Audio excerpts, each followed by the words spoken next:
Resu materi bab 4.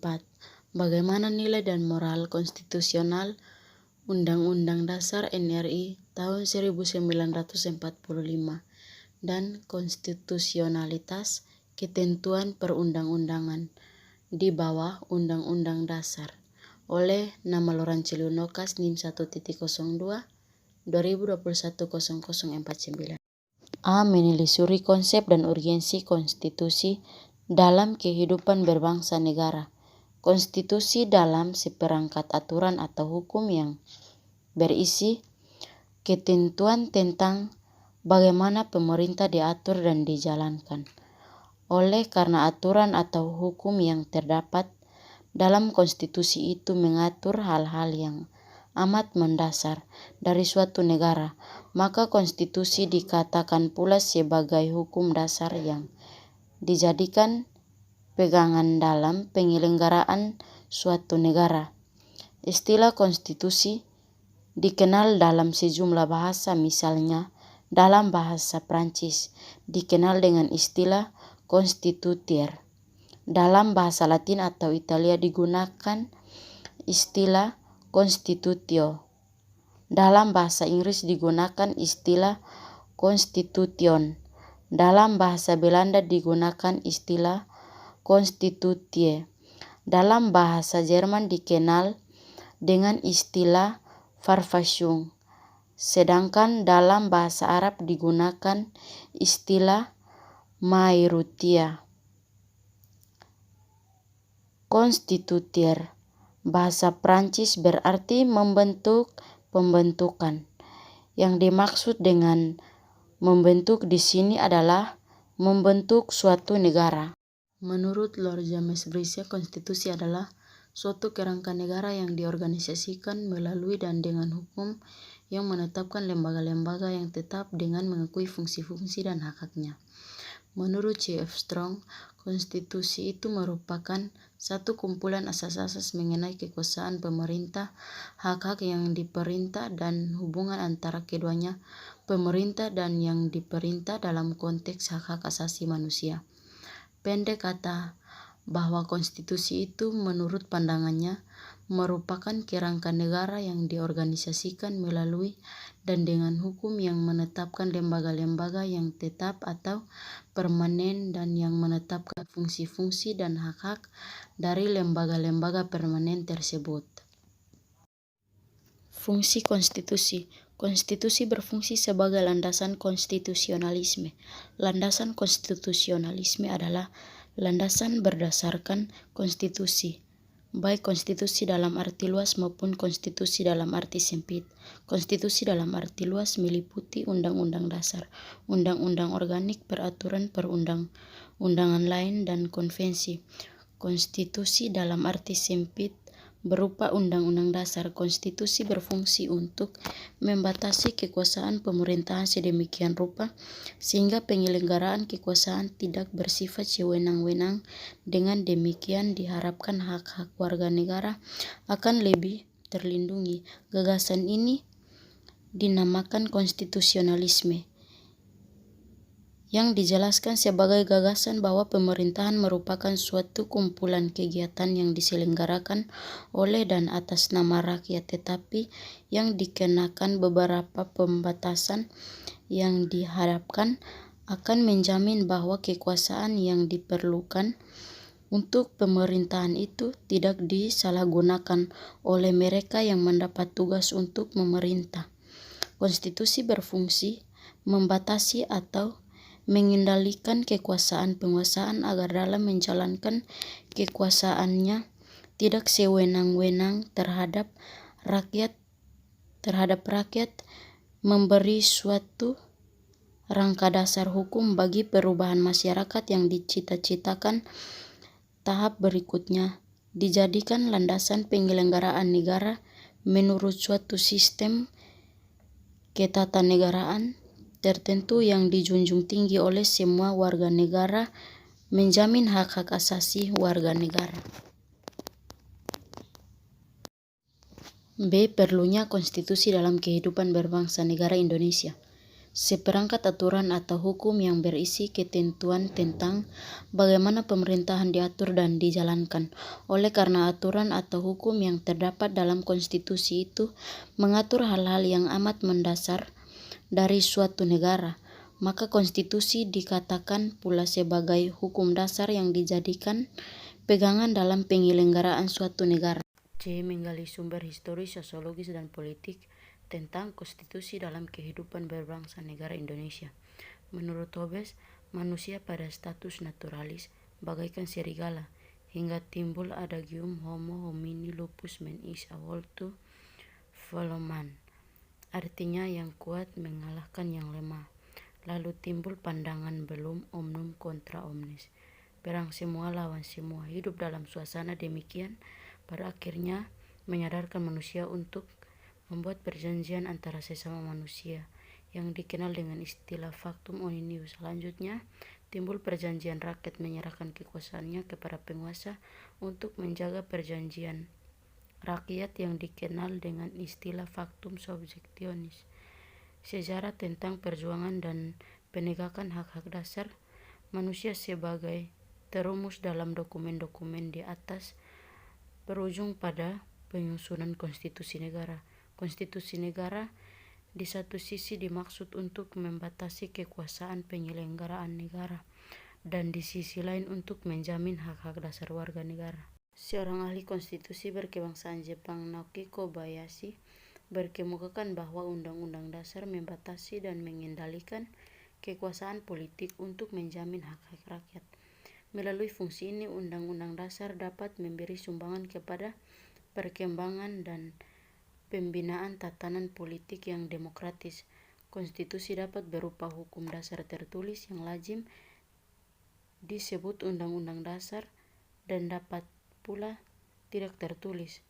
Tidak semua negara memiliki konstitusi tertulis atau Undang-Undang Dasar. Kerajaan Inggris misalnya sebagai negara konstitusional tetapi tidak memiliki suatu naskah Undang-Undang Dasar. Atas dasar menyatakan demikian, maka konstitusi lebih tepat diartikan sebagai seperangkat peraturan tertulis dan tidak tertulis yang bertujuan membangun kewajiban-kewajiban, kekuasaan-kekuasaan, dan fungsi-fungsi dari berbagai institusi pemerintah, beregulasi hubungan antara mereka, dan mendefinisikan hubungan antara negara dan warga negara. Berdasarkan uraian di atas, maka kita mempunyai dua macam pengertian tentang konstitusi itu, yaitu konstitusi dalam arti sempit dan konstitusi dalam arti luas. Dalam arti sempit, konstitusi merupakan suatu dokumen atau seperangkat dokumen yang berisi aturan-aturan dasar untuk menyelenggarakan negara. Dalam arti luas, konstitusi berupa peraturan baik tertulis maupun tidak tertulis yang menentukan bagaimana lembaga negara dibentuk dan dijalankan. D. Membangun argumen tentang dinamika dan tantangan konstitusi dalam kehidupan berbangsa negara Indonesia. Pada pertengahan 1997, negara kita dilanda krisis ekonomi dan moneter yang sangat hebat. Krisis ekonomi dan moneter yang melanda Indonesia ketika itu merupakan suatu tantangan yang sangat berat. Akibat dari krisis tersebut adalah harga-harga melambung tinggi, sedangkan daya beli masyarakat terus menurun. Sementara itu, nilai tukar rupiah terhadap mata uang asing, terutama dolar Amerika, semakin merosot. Menyikapi kondisi seperti itu, pemerintah berusaha menanggulanginya dengan berbagai kebijakan, namun kondisi ekonomi tidak kunjung membaik, bahkan semakin hari bertambah parah. Krisis yang terjadi meluas pada aspek politik. Masyarakat mulai tidak lagi mempercayai pemerintah, maka timbullah krisis kepercayaan pada pemerintahan.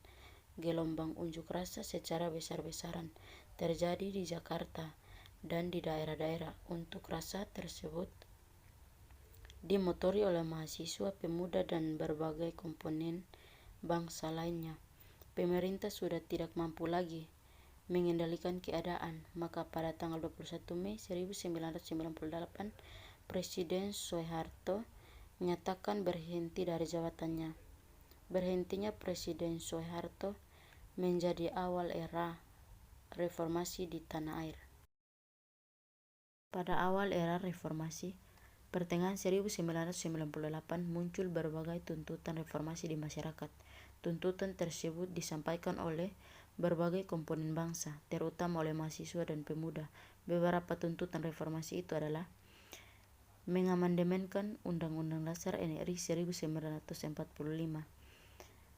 menghapus doktrin DWI fungsi Angkatan Bersenjata Republik Indonesia, menegakkan supremasi hukum, menghormati hak asasi manusia atau HAM, serta memberantasan korupsi, kolusi, dan nepotisme, melakukan desentralisasi dan hubungan yang adil antara pusat dan daerah, mewujudkan kebebasan pers, mewujudkan kehidupan demokrasi. Salah satu bukti tentang hal itu adalah terjadinya krisis dalam berbagai bidang kehidupan, krisis multidimensional. Tuntutan perubahan Undang-Undang Dasar NRI 1945 merupakan suatu terobosan yang sangat besar.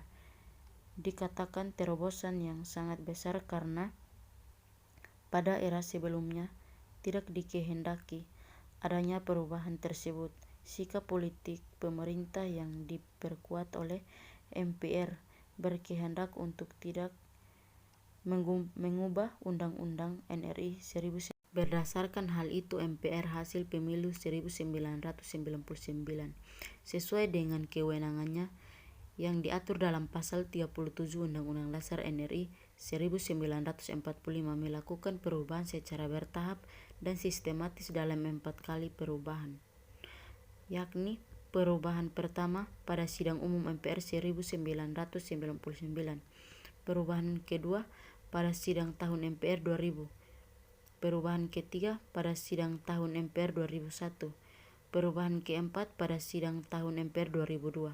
Mendeskripsikan esensi dan urgensi konstitusi dalam kehidupan berbangsa negara. Setelah melewati proses yang cukup panjang, akhirnya MPR RI berhasil melakukan perubahan UUD NRI 1945. Perubahan UUD NRI 1945 yang pada mulanya merupakan tuntutan reformasi dalam perjalanan telah menjadi kebutuhan seluruh komponen bangsa. Jadi tidak heran jika dalam proses perubahan UUD NRI 1945 seluruh komponen bangsa berpartisipasi secara aktif dalam 4 kali masa sidang MPR. UUD NRI 1945 mengalami perubahan sebagai berikut. Perubahan pertama, UUD NRI 1945 dihasilkan pada Sidang Umum MPR 1999 tanggal 14 sampai 21 Oktober 1999. Perubahan kedua, UUD NRI 1945 dihasilkan pada Sidang Tahun MPR 2000 tanggal 7 sampai 18 Agustus 2000. Perubahan ketiga, UUD NRI 1945 dihasilkan pada Sidang Tahun MPR 2001 tanggal 1 sampai 9 November 2001. Perubahan keempat, UUD NRI 1945 dihasilkan pada Sidang Tahun MPR 2002 tanggal 1 sampai 11 Agustus 2002. Indonesia sebagai negara yang menganut sistem tata kelola pemerintahan yang baik, menerapkan prinsip-prinsip transparansi dan akuntabilitas. Lembaga yang memiliki otoritas memungut pajak di Indonesia adalah Direktorat Jenderal Pajak atau DJP untuk pajak pusat dan Dinas Pendapatan dan Pengelolaan Aset Daerah atau nama lain yang sejenis untuk pajak daerah. Sesuai dengan amanat undang-undang, lembaga ini bertugas menghimpun penerimaan pajak. Ternyata tidak demikian. DJP maupun DPP KAD tidak menerima pembayaran uang pajak langsung dari wajib pajak, melainkan hanya mengadministrasikan pembayaran pajaknya saja. F. Rangkuman tentang konstitusi dalam kehidupan berbangsa negara Indonesia. Dalam arti sempit, konstitusi merupakan suatu dokumen atau seperangkat dokumen yang berisi aturan-aturan dasar untuk menyelenggarakan negara. Sedangkan dalam arti luas konstitusi merupakan peraturan baik tertulis maupun tidak tertulis yang menentukan bagaimana lembaga negara dibentuk dan dijalankan. Konstitusi diperlukan untuk membatasi kekuasaan pemerintahan atau penguasaan negara, membagi kekuasaan negara, dan memberi jaminan HAM bagi warga negara. Konstitusi mempunyai materi muatan tentang organisasi negara, HAM, prosedur, mengubah UUD, kadang-kadang berisi larangan untuk mengubah sifat tertentu dari UUD, cita-cita rakyat, dan asas-asas ideologi negara. Pada awal era reformasi, adanya tuntutan perubahan UUD NRI 1945 didasarkan pada pandangan bahwa UUD NRI 1945 belum cukup memuat landasan bagi kehidupan yang demokratis, pemberdayaan rakyat, dan penghormatan terhadap HAM. Di samping itu, dalam tubuh UUD NRI 1945 terhadap pasal-pasal yang menimbulkan penafsiran beragam atau multitafsir dan membuka peluang bagi penyelenggaraan negara yang otoriter, sentralistik, tertutup, dan praktik KKN. Dalam perkembangannya, tuntutan perubahan UUD NRI 1945 menjadi kebutuhan bersama bangsa Indonesia. Oleh karena itu, MPR melakukan perubahan secara bertahap dan sistematis dalam 4 kali perubahan. Keempat kali perubahan tersebut harus dipahami sebagai satu rangkaian dan satu kesatuan. Dasar pemikiran perubahan UUD NRI 1945 adalah kekuasaan tertinggi di tangan MPR, kekuasaan yang sangat besar pada presiden, pasal-pasal yang terlalu luas sehingga dapat menimbulkan multitafsir, kewenangan pada presiden untuk mengatur hal-hal penting dengan undang-undang, dan rumusan UUD NRI 1945 tentang semangat penyelenggaraan negara belum cukup didukung ketentuan konstitusi yang sesuai dengan tuntunan reformasi. Sekian materi yang dapat saya bagikan. Terima kasih.